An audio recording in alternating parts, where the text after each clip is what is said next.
What is the worst set in Yu-Gi-Oh history? Most people may immediately jump to Cyberdark Impact being the worst set in history. Some may argue the title belongs to Code of the Duelist. And people would point at Dark Side of the Dimension and say Cube. Now, what if I said there was a set worse than these three sets or any other set you could bring up that would end up being a linchpin in Konami's card design philosophy moving forward? What if I told you that set was released in the Arc V era as a side set with dual terminal ties?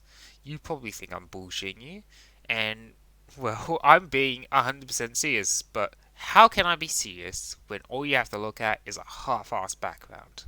Let me fix that. You know what? Here's an avatar of me. Perfect. Okay, I'll change it.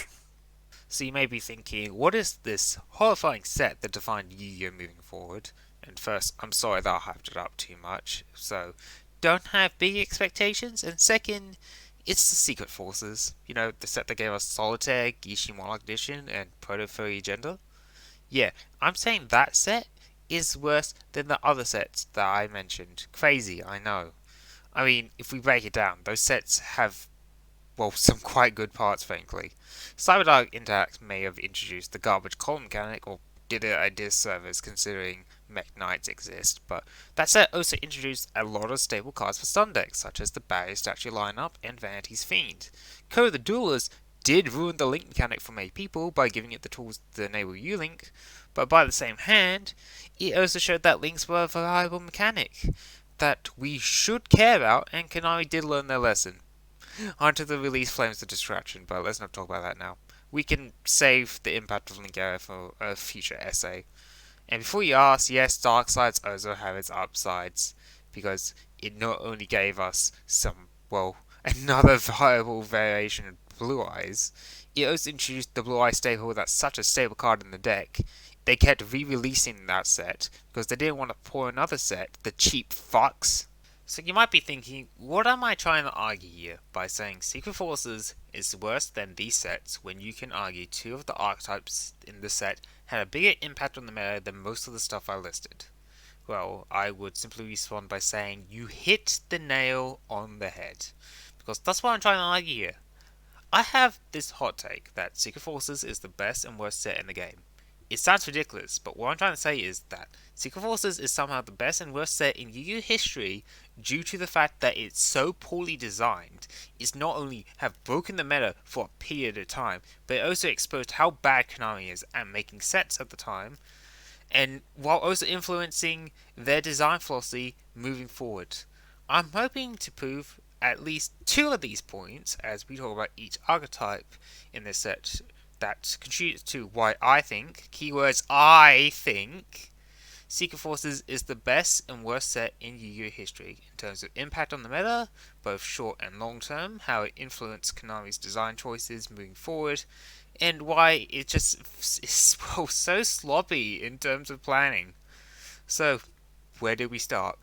Well, why not start with the archetype that I'm most familiar with, the martyr that died for Konami's poor design choices, Virtual Beast.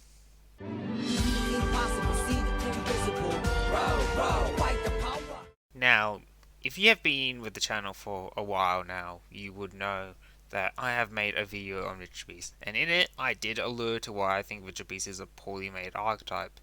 And if you haven't seen it, spoiler alert, it's not because it's a deck that hinges on very specific 2-card combos to start up.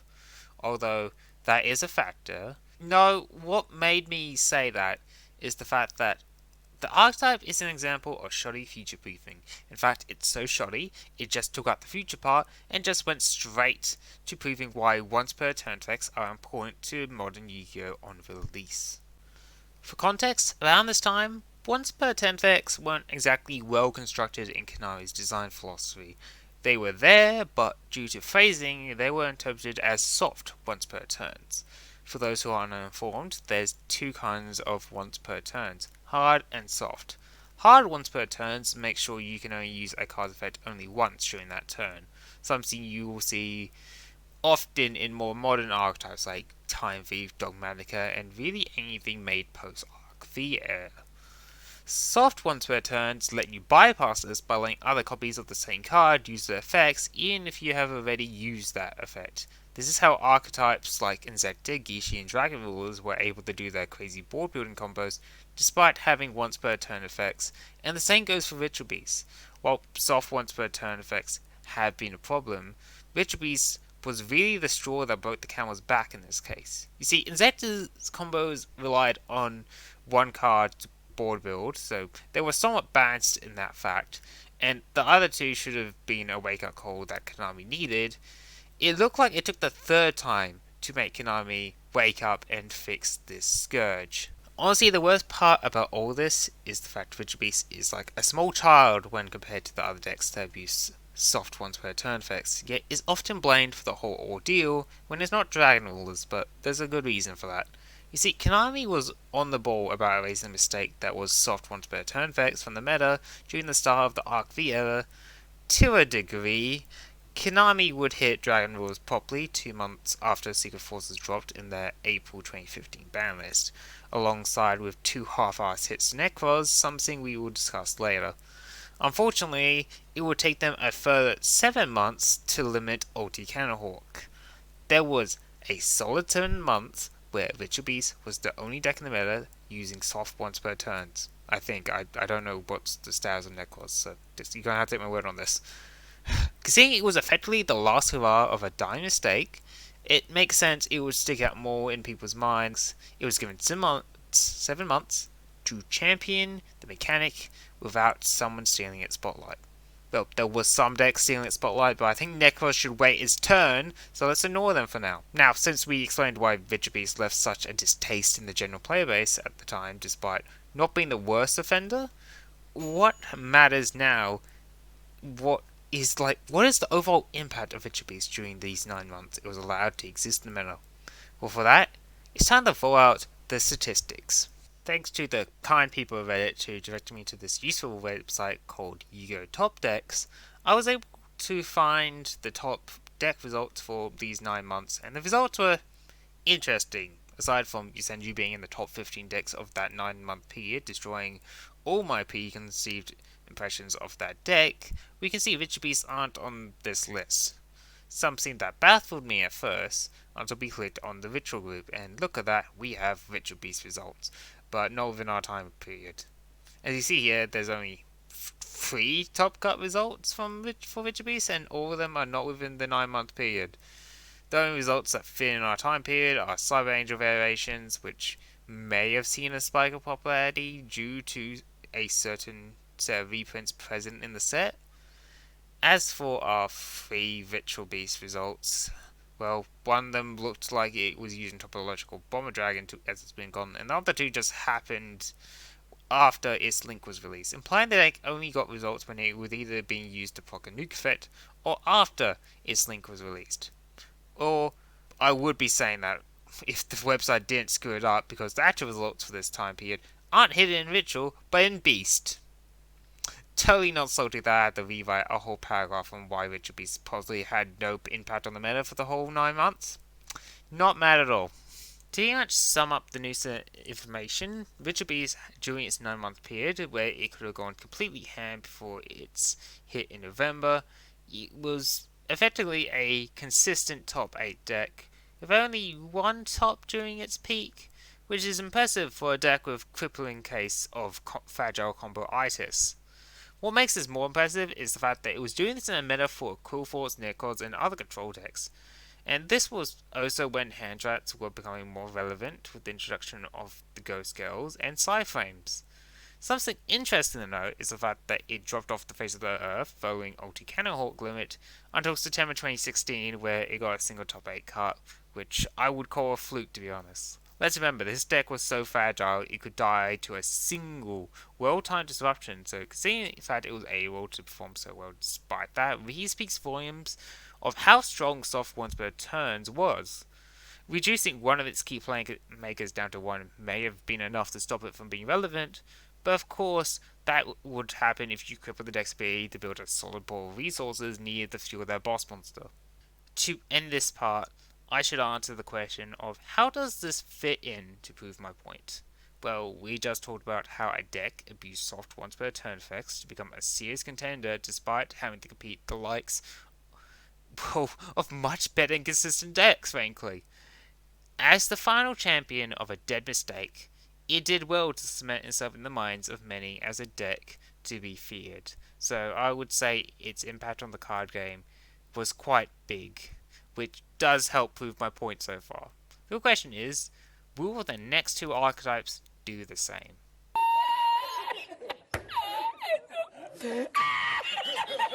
I originally wanted to put Nekroz here, but after researching Yosenju, it flipped my opinion on them.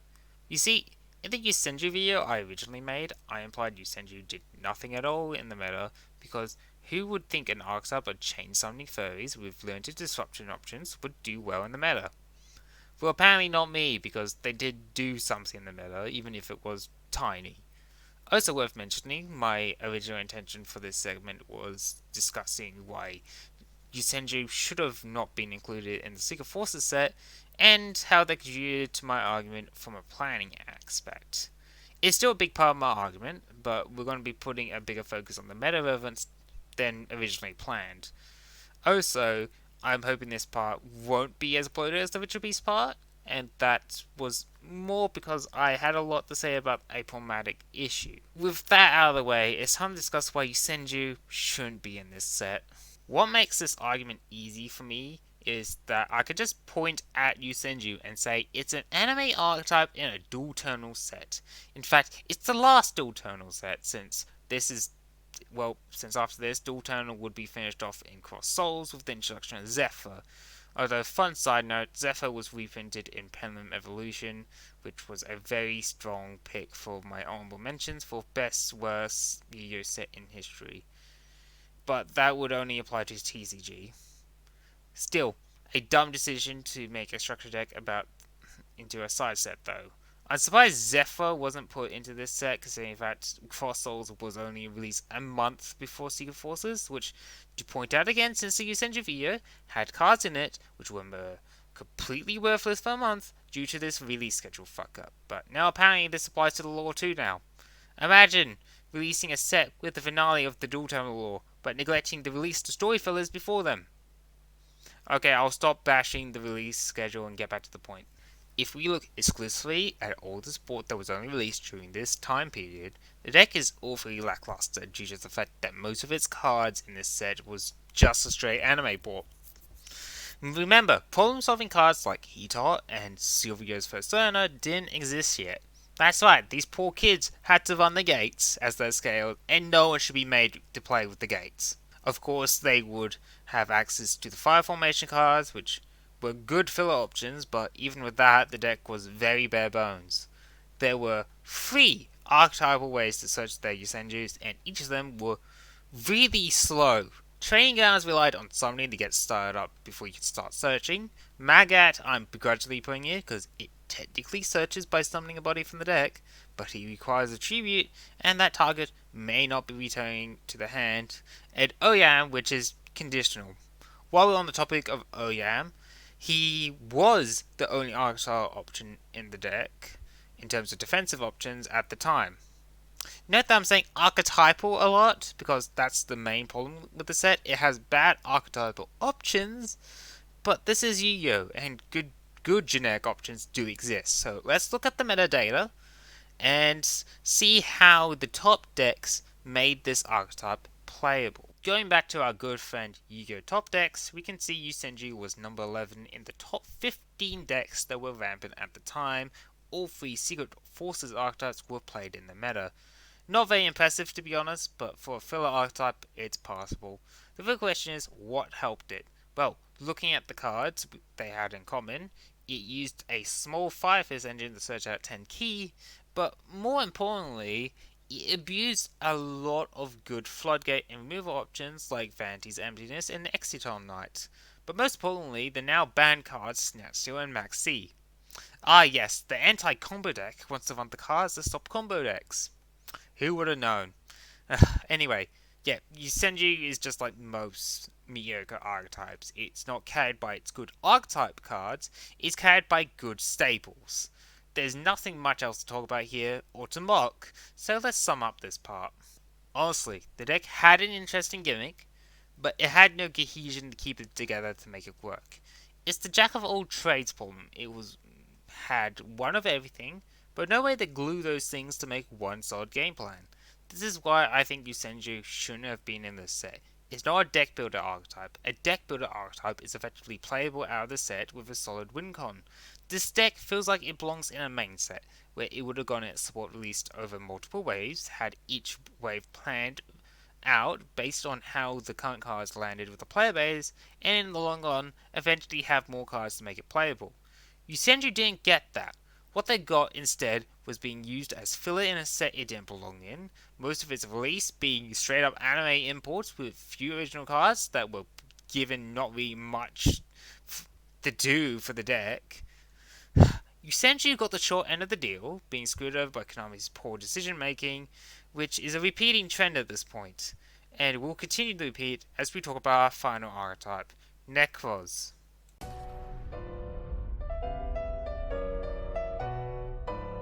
So, full disclaimer time, this part would be an absolute mess without the help of my friend and former co-host of our defunct podcast, Ethan. Ethan was originally supposed to do this segment, but unfortunately his real life commitments kept getting in the way, and I didn't want to force him to work on a segment for a video essay that would end up going onto someone else's channel for free. In the end, he just gave me his advice and opinions on the archetype, and supervised this segment script. I would like to take this time now to thank him for his help, and encourage you to go check out his channel at Stampy & Co. He doesn't upload right now, but he does have plans to make a more straightforward YuGiOh Archetype review series focusing on more newer releases. I'll be leaving a link to his channel down below, so please show him some love in the comments and on his channel. Okay, enough with the sappy crap. We got one of the most notorious archetypes in YuGiOh history to talk about. I'm going to be straight with you, I'm not a fan of rituals, and it's mainly because Konami doesn't know how to do them correctly. I mean, you can say that about a lot of summoning methods in the game, but I feel like Ritual is the worst offender. It can be bland and by the numbers, like generic Ritual one-offs, Demise and Ruin, or forced Ritual monsters in Legacy/Anime archetypes. Or it can be one of the most disgusting archetypes in the game, enabling all forms of degenerate plays. For example of this, we have Megalith with FDK power, Vendread with U-Link decks, as that I think Zombies as a whole takes the blame there, Tritons with Cyber Angel engine, so that's two Ritual offenders in one deck, Geishis with their hand loops, and most importantly, the focus of this video, Nekroz and its disgusting amount of consistency. You may be thinking, what's wrong with that? It's pretty standard for archetypes to be very consistent out of the box. But, I mean, you are right, but the problem is Nekroz was too consistent. Let's talk about one of the main gimmicks of the deck, the rituals doubling as other options, with half of those options being consistency boosters. They had a voter for both monsters and backthrow, a monster reborn, and a graveyard recovery option, and this before we even talk about their non-ritual options. Their tribute photo cards search specific types of Nekroz cards when they're used for ritual summoning, and their ritual spells have graveyard effects for more search and recovery. Their main selling point is just the consistency the deck has, and this is before we even consider the generic options offered by ritual support. Considering the support available at the time, we had access to both Preparations of Right, the 1000 Hands cards, and Herald of the Arclight, giving it more search power. What probably made it worse was the fact there wasn't really any strong anti-search negate options at the time. Let's put this in context.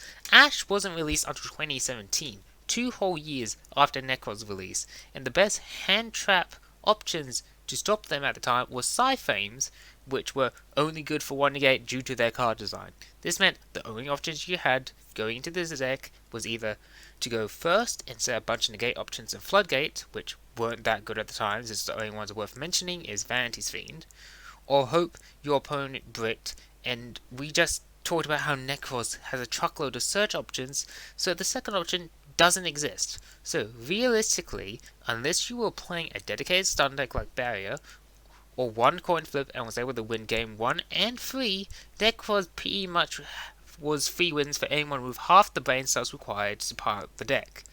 Of course, being super consistent is only half the problem the deck opposed upon the meta at the time, so let's talk about the actual ritual monsters and the side archetype that made them even worse to deal with. If the deck's only strong point was how consistent it would have been a B tier deck at least, but this deck was carrying some powerful tools for the time in the form of their rituals.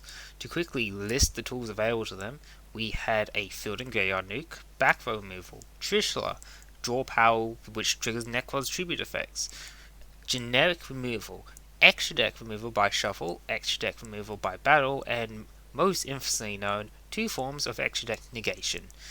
While this deck does have a heavy focus on extra deck, it still had ways to screw over non-extra deck focused archetypes and had a lot of inbuilt protection effects thanks to their higher level rituals in hand effects. This deck is the definition of overloaded. It's hyper consistent, has a lot of protection based effects, and a lot of removal and negate options. There is no way Konami could make this worse. But they did, thanks to a certain bunch of reprints available in this set. Say hello to the Dinjin Gang. Their goal is to effectively be ritual fodder and provide extra effects to ritual monsters who use them as tribute. Pretty harmless stuff really, more draw power and protection effects, but there was a certain Dinjin who broke this deck. Dinjin Releaser allows you to effectively lock your opponent from special summoning. That's right, you can make your ritual monsters into a vanity ruler. This is effectively had, no counterplay without going first and having the right options to stop this. It was completely and utterly fucked and it was legal to play. There is a reason why Nekroz dominated the meta for months, and this is one of the main reasons. Even after Dinjin was banned, it just found new floodgates to use, such as Denko Sekka, and new ways to give access to new forms of consistency tools, like Perform Mage. Nekroz was a problem deck, that's undeniable, and Konami allowed that to happen. In fact, I would take it a step further and argue that it was Konami's plan all along. You just don't print one of the most broken ritual decks in the history of Yu-Gi-Oh! And then also include one of the most problematic ritual support cards in the same set. Remember, deck builder reprints are always geared to helping those new archetypes in the set. We've seen that pattern a lot in deck builder sets. So Konami wanted Dinjin Releaser to be used in Nekroz. They wanted Nekroz to succeed because Nekroz being good sold sets, and Nekroz was good. I'm not going to even bother talking about their meta relevance, because we all know how impactful Nekroz was. You either lived through it in 2015, you played them during their short revival in 2019, or you have heard the horror stories of Nekroz from other players. In fact, in the background right now, I have the long list of results the player base has occurred on this archetype, and trust me, it's long. I feel like I've presented enough evidence of my claim now, so let's wrap up with final thoughts. Yes. Honestly, going into this essay, I was hoping to just shit on Ritual Beast's poor design choices and Yosenju's odd inclusion for the whole video. But after looking into Nekroz, my opinion has been flipped. I used to think this deck builder set was a complete fluke, that by complete incompetence alone, this set happened to have two very strong archetypes on release. But now, it feels very deliberate, like Nekroz was built to sell that set when you look at its dedicated reprints and the cards it had available on release, and with that in mind, it completely flips the narrative I thought existed. What if Ritual Beast was designed to be that obscenely stupid on purpose? Konami fully intended Ritual Beast to be a dumb solitaire deck on purpose. This also strengthens my argument about Yosenju not belonging there, because it was literally designed to be pack filler. Its usefulness didn't matter, it just was made to fill the set. It just happened to have actual meta relevance by chance. Konami didn't fuck up because of incompetence, they fucked up by choice, and it worked. And quite frankly, it pisses me off. But why am I pissed off? Is it because I actually thought Konami was that incompetent and I feel betrayed by this epiphany? Well, no, because there's still many examples of Konami screwing up in both sides and main sets. I mean, you just need to look at Warrock, or literally any deck builder's archetype that failed to get a player base. Looking at you, Evil Eyes. But, that really grinds my gears here is the fact that Konami willingly made two of the worst offenders in Yu-Gi-Oh! History and put them in the same set, and this really puts other problem decks into question. Suddenly, Zodiac, True Draco, Eldritch, and other problem decks suddenly look like decks made to be broken on purpose instead of being decks made to either fight or fit into the current metagame. But at the same time, does Konami forcing a deck to be relevant really that bad of a thing? Like, does forcing a deck to be relevant fix stuff like a stale meta? I don't have the time now to talk about it, but it's certainly a topic I would like to talk about at a later date. As for the title of being the worst best set in Yu-Gi-Oh history, yeah, I think Secret Forces earned it. There will never be a set again that will carry two meta-defining problem archetypes again in the history of Yu-Gi-Oh! Well, I at least hope there won't be a set like this again. It was intentionally sloppy and broken by design. Its bad archetypes were made bad by choice, and their best archetypes good by intention. There is no set that can contest this title. It doesn't matter if it's an anime set, a meta-breaking main set, or just a confusing pile of crap. Congrats, Secret Forces, you've won the title of no contest at all. I hope you viewers at home enjoyed this little essay, because I certainly had fun researching it, even if it meant diving into Nekroz, something I never wanted to do, and I will now probably end up doing a gimmicky tech on, because I really just want to talk about them more. I look forward to making more types of these videos anyway in future, so please do subscribe and maybe even consider supporting me on Patreon. Your money can help me make this channel better and help achieve my ultimate vision for these videos. I'll be releasing an update video talking about the new direction I want to go in soon, so look forward to that. Alright, that's all I wanted to say, so I'm out. I need to bleach my brain after all this security force talk.